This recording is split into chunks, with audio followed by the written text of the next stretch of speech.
Ya, baik pemirsa kami lanjutkan Metro hari ini. Saya ke Bang Roni terlebih dahulu. Bang Roni, kalau kita mendengar tadi penjelasan dari Pak Wihadi, situasinya sepertinya ya baik-baik saja, lebih longgar, bebas berekspresi, dan perlu dilanjutkan. Tapi Mas Ganjar, capres Anda mengatakan justru memberikan raport nilai 5 soal penegakan hukum di era Pak Jokowi. Ya, Ini agak beda nih kan, satu kayaknya tadi raportnya betul. bagus banget gitu, sementara Mas Ganjar kasih raport 5 gitu. Bisa jadi nggak Nah, naik kelas. Tanggapan Anda seperti apa? Dan apakah raport ini akan Bu, berkurang ya, atau bertambah menurut Anda?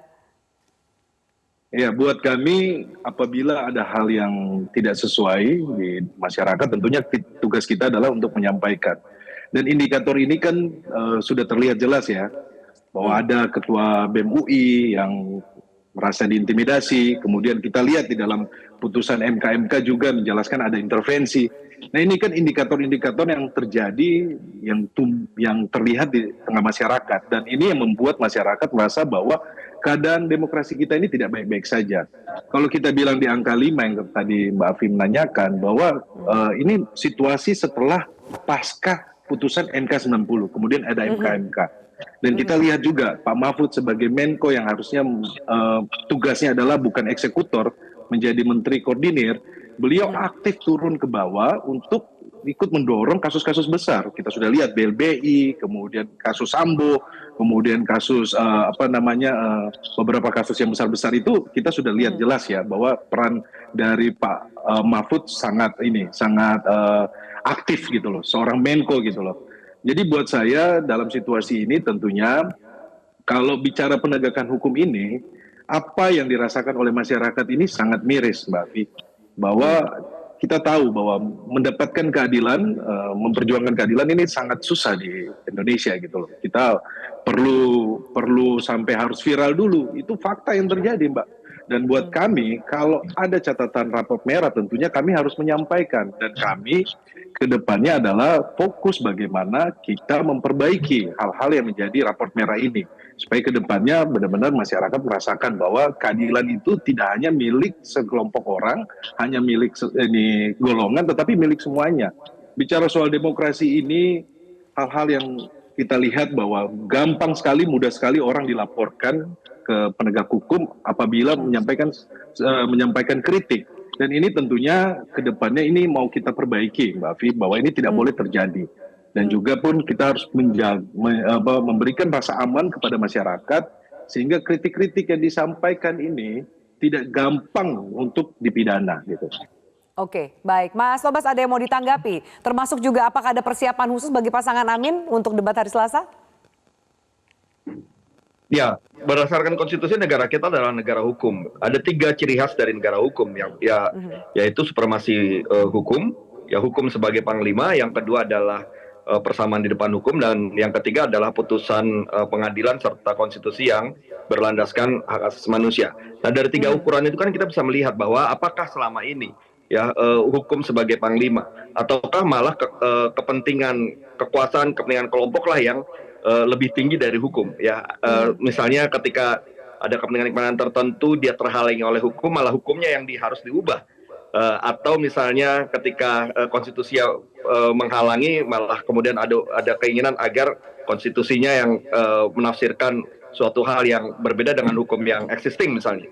Nah, itu bisa jadi ukuran-ukuran bagi kita bagaimana apakah kemudian supremasi hukum berjalan atau tidak.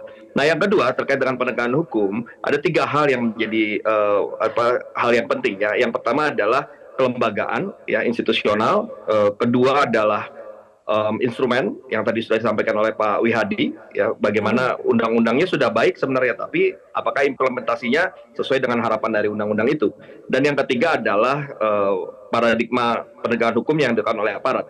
Apakah misalnya aparat bisa memahami, tadi kita sudah punya KUHP baru yang seharusnya kritik itu misalnya ada satu kritikan yang menimbulkan keonaran barulah dapat dipidana, jika tidak ada keonaran maka tidak dipidana. Nah, itu kan ternyata pada kenyataannya di lapangan tidak seperti itu pemahaman dari aparat penegak hukum. Oleh karena itulah maka kita membutuhkan satu perubahan paradigma yang dimiliki oleh aparat penegak hukum, kepenguatan kepada kelembagaan agar bisa lebih independen dan profesional, tidak mudah diintervensi oleh kekuasaan-kekuasaan, dan kemudian memastikan bahwa konstitusi itu berada di atas segala-galanya, ya, agar kita Ya. semua tidak kemudian dengan mudahnya mengubah-ubah hukum hanya untuk kepentingan-kepentingan tertentu. Nah, itu yang akan kita harapkan, perubahan-perubahan akan terjadi, ya, yang Ya. akan diperjuangkan oleh pasangan Amin ini. Baik, Pak Wihadi, salah satu tema yang diangkat pada hari Selasa adalah juga mengenai isu hak asasi manusia. Apakah isu ini akan menjadi memiliki atensi khusus yang bisa saja menjadi amunisi dari pasangan calon lawan dari Prabowo Gibran dalam format saling menyangga antar paslon? Saya kira tidak ada sesuatu hal yang khusus dan kita melihat bahwa tema mengenai masalah hukum dan HAM saya kira sesuatu hal yang memang kita sudah mempersiapkan dengan baik dan saya kira Pak Prabowo kan bukan hanya sekali ini dalam debat permasalahan di presiden kan dan mulai dulu kan memang debat mengenai masalah hukum dan HAM dan pemerintahan kan setiap kali debat selalu ada. Jadi saya kira sesuatu hal yang saya kira Pak Prabowo juga sudah berpengalaman dalam debat. Saya kira bukan sesuatu hal yang mesti harus dipersiapkan atau khusus atau bagaimana, tetapi ini adalah sesuatu hal yang memang sudah Pak Prabowo sudah 2 kali, sudah 3 kali, bahkan mungkin sudah 4 kali dengan waktu di cawapresnya Bu Mega. Jadi saya kira ini adalah sesuatu hal yang paling berpengalaman debat presiden kan Pak Prabowo. Jadi saya kira sesuatu hal yang bukan sesuatu hal yang menjadi suatu persiapan khusus ke depannya. Jadi saya kira ini semuanya kita juga sudah melihat bahwa apa yang disampaikan itu adalah kita melihat bahwa pencapaian daripada penegakan hukum dan segala macam itu adalah merupakan suatu hal yang perlu kita sempurnakan. Itu memang ada di mana makanya kita harus lanjutkan dan kita sempurnakan. Jadi saya kira ini adalah merupakan suatu komitmen daripada pasangan Prabowo Gibran. Jadi saya kira tidak ada sesuatu hal yang khusus kita mempersiapkan. Kira-kira kalau dalam 2 pengalaman sebelumnya Pak Prabowo bertemu dengan Pak Jokowi, tapi saat ini ada 3 paslon yang maju. Adakah kemudian paslon yang dianggap menjadi lawan yang signifikan dan perlu diantisipasi dari Prabowo Gibran? Pak Wihadi? Saya kira semua lawan atau semua daripada rival untuk maju dalam pencapresan ini adalah semuanya mempunyai keunggulan masing-masing. Dan saya kira di sini kita melihat bahwa apa yang terjadi ini kan sungguh berbeda. Pemilu yang sekarang ini sungguh berbeda. Jadi saya kira masalah hukum dan HAM ini kalau dilihat dari 2019 sebelum debat, itu justru situasinya berbeda dengan sekarang ini penegakan hukum yang sekarang ini, yang tahun 2024 ini. Kalau kita lihat dari 2019, itu di mana yang namanya masalah kriminalisasi terhadap saling paslon, kemudian saling lapor kepada penegakan hukum, kemudian ada persekusi dan ada penangkapan, itu terjadi. Tapi sekarang ini kan tidak ada. Jadi saya kira tema daripada hukum dan HAM itu tentunya sesuatu hal yang kita melihat bahwa kondisi hukum yang sekarang ini kan berbeda dengan kondisi permasalahan hukum yang 2019 yang lalu, di mana banyak suatu hal yang masyarakat langsung merasakan hoax di mana-mana, terus kemudian juga ada kriminalisasi dan segala macam. Jadi ini sesuatu hal yang mungkin bukan sesuatu yang harus dilihat bahwa ini menjadi persiapan khusus atau apa. Saya kira 2019 saya kira permasalahan hukum ini akan lebih berat saya kira dibandingkan dengan situasinya sekarang. Baik. Lebih pelik lah.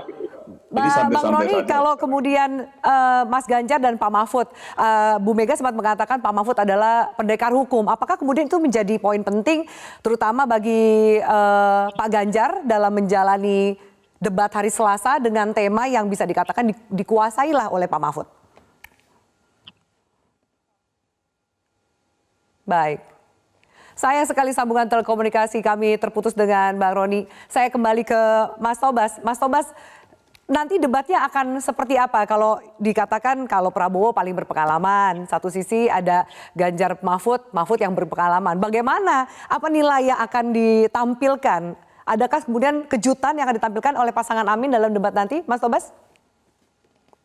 Ya, mungkin kalau Pak Prabowo berpengalaman dalam hal debat capres, ya sudah berkali-kali menjadi calon presiden, pernah jadi calon wakil presiden, jadi memang dalam hal debat untuk tingkatan pemilihan presiden sudah punya pengalaman panjang karena sudah berkali-kali menjadi calon kan.